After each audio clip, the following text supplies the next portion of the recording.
Number 2 is not the goal. Number 1, lock and load. Hall of Fame, rock and roll. Call my name, Hoffa. Goals.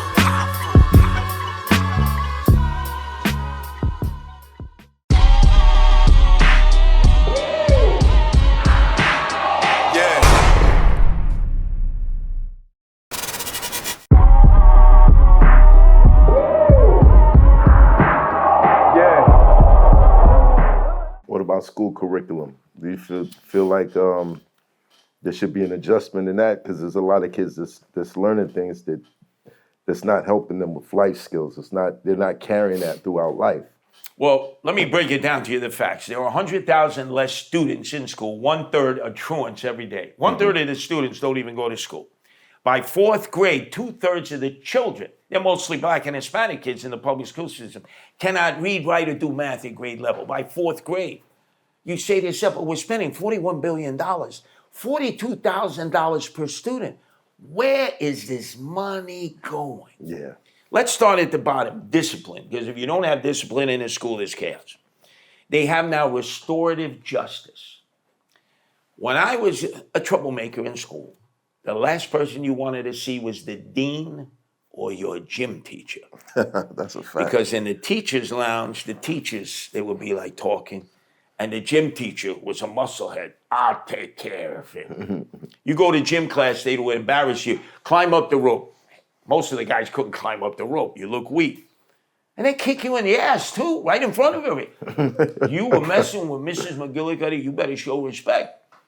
Crawl under my desk. Wait there until the end of the period. Now, you can't do that now. Yeah. That poor gym teacher would go to jail. But it created discipline. So now you have restorative justice. Let's say one student hits another student with a baseball bat.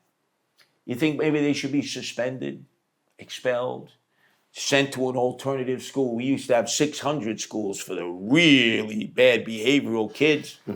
Or maybe even locked up. No. We have restorative justice. I see you're the victim. You're the assailant. I'm your moderator. What do you have to say to this guy that you put in the hospital for a week? Cross my heart, hope to die, I'll never do it again. They know it. They game it.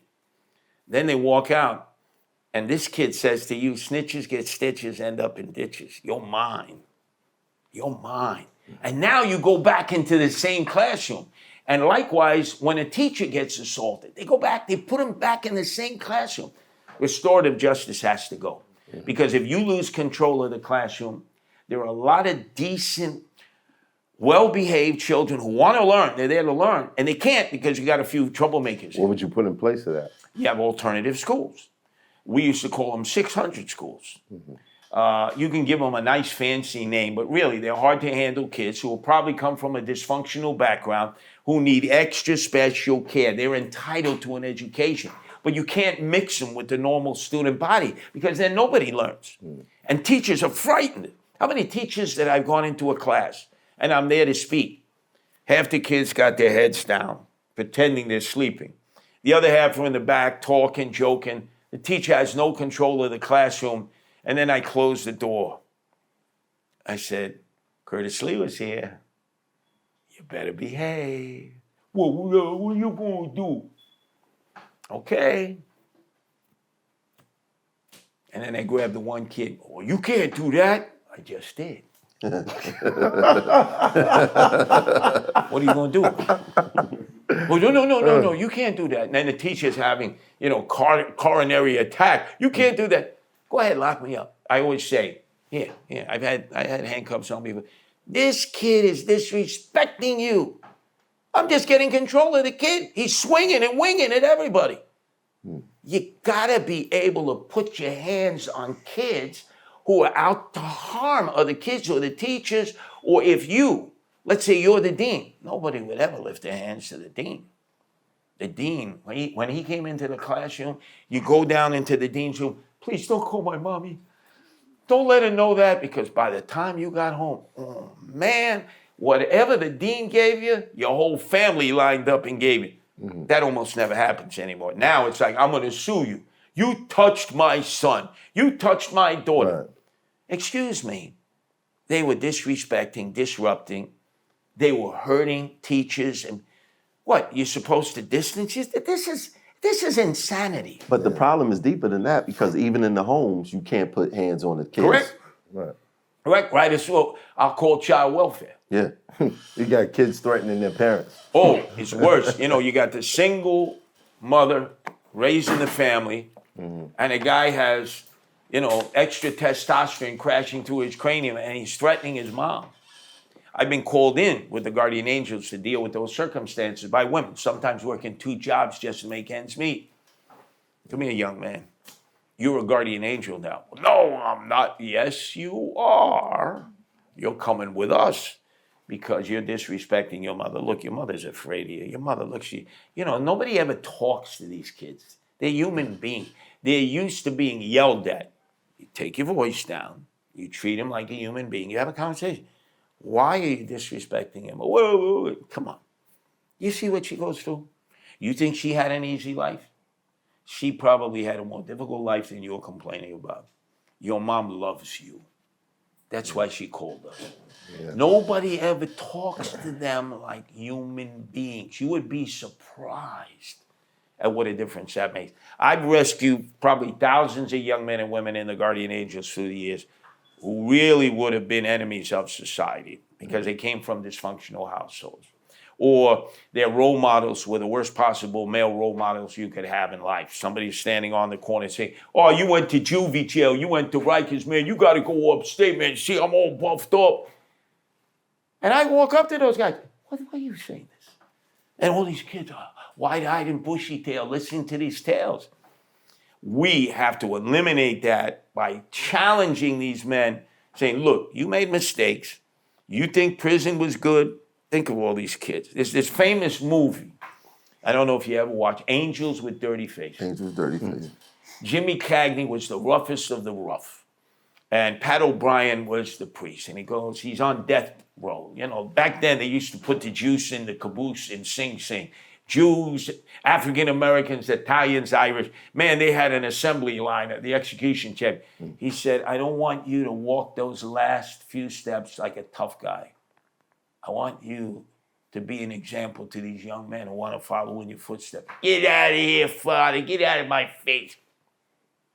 Something dawned on Jimmy Cagney when he was walking that last 100 yards. Remember he started crying and yelling? Was it real? Or was he doing that so that other kids wouldn't make the same mistake? And the Bowery boys were all listening. They heard this. People would say, oh, man, he punked out. And they were disappointed. But the priest in the movie, Pat O'Brien, said, he did the right thing. Wow. You see, that's the key. We have to have compassion, concern, caring. We don't need tough guys. I'm the toughest of the tough guys. We need compassion, caring. We don't have that in mayors anymore. Everybody wants to be tough. Real tough guys don't have to tell you they're tough. When a guy has to tell you they're tough, you think Donald Trump ever had a fight growing up? No. You think Rudy Giuliani ever had a fight growing up? You think Shamu El Jefe Chris Christie ever had a fight growing up? No. They never had fight. You could tell who's had fights and who hasn't had fights. But they like to be bullies. And you got to stop that because then everybody imitates being a bully because bullies get what they want. You got to say, no. When you're a bully, you don't get what you want. In fact, you get to the back of the line. But that takes time and patience. It doesn't happen. Everybody wants instant Jell-O pudding pot pie solutions. You got to be changed. No. It took decades to get this way. It's going to take a long time for us to straighten it out. But you got to have patience. And I've been in the streets, so I've seen this. November 4th. What are you hoping for? Excuse me? The 4th. This is the 6th. November 4th. November 4th. Right. By the nighttime, by 9 o'clock, we should know who the new mayor is. Mm-hmm. Win, lose, or draw, I'm here. I ain't going nowhere. Everybody, God, stop it. You're a grown man. Wake up. Like Father Randall, right? You're a man, right? Right. Hey, you're a man. I've never seen such a bunch of wusses in my life. Yeah. Grown men. I'm frightened of Zoran Mandami and the socialists.